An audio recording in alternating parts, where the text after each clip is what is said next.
महाराष्ट्र धुले के दोडाईचा शहर में भारत रत्न डॉक्टर बाबा साहब अम्बेडकर की 133वीं जयंती के जुलूस के मौके पर शहर के जामा मस्जिद इलाके में कुछ समुदाय के समाज कंटक लोगों की ओर से पथराव किया गया। घटना निंदनीय है और इस घटना के दोषियों पर कार्रवाई होनी चाहिए।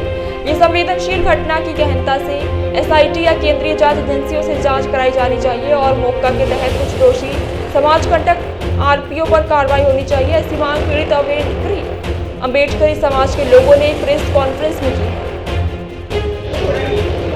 दिनांक 14 एप्रिल 2024 रोजी दोंडाईच्या येथे भीम जयंतीच्या निमित्ताने शोभायात्रा निघाली होती। त्या शोभायात्रेवरती काही असामाजिक तत्वांनी हल्ला केला आणि त्या हल्ल्यामध्ये दगडफेकीसोबतच रासायनिक द्रव्यांचा वापर झाला आहे, जे त्यांच्यावरती स्प्रिंकल केले गेले, स्प्रे केले गेले। त्याच्यामुळे हा अत्यंत गंभीर स्वरूपाचा गुन्हा आहे। अशा प्रकारचे रसायन हे आरोपींकडे आले कुठून, हा सगळ्यात मोठा सवाल आहे।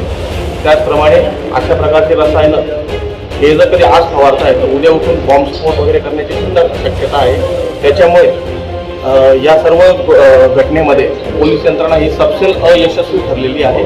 त्याच्यामुळे याच्यामध्ये आमची मागणी आहे की स्पेशल इन्व्हेस्टिगेशन टीमद्वारे याची चौकशी करण्यात यावी, अन्यथा केंद्रीय तपास यंत्रणेद्वारे याच्यामध्ये जी काय आहे चौकशी करण्यात यावी आणि जे काही कलम पोलिसांनी लावले ते कलम अपुरे आहे, ते कलम देखील वाढवण्यात यावे। त्याच्यामध्ये रासायनिक द्रव्यांचा वापर झालेला आहे त्या संदर्भातले कलम याच्यामध्ये समाविष्ट करण्यात यावे आणि जे काही आरोपी आहे यांची जी पार्श्वभूमी ही पूर्णपणे हॅबिच्युअल क्रिमिनल म्हणून त्यांची पार्श्वभूमी आहे, ते सराईत गुन्हेगार आहेत। त्याच्यामुळे त्यांच्यावरती मोठा अंतर्गत कारवाई करावी व केंद्रीय एजन्सीमार्फत जर चौकशी होणार असेल तर याच्यामध्ये राष्ट्रीय सुरक्षा कायद्याअंतर्गत कारवाई करण्यात यावी, कारण की अशा स्वरूपाचे गंभीर गुन्हे हे पुन्हा घडणार नाही याची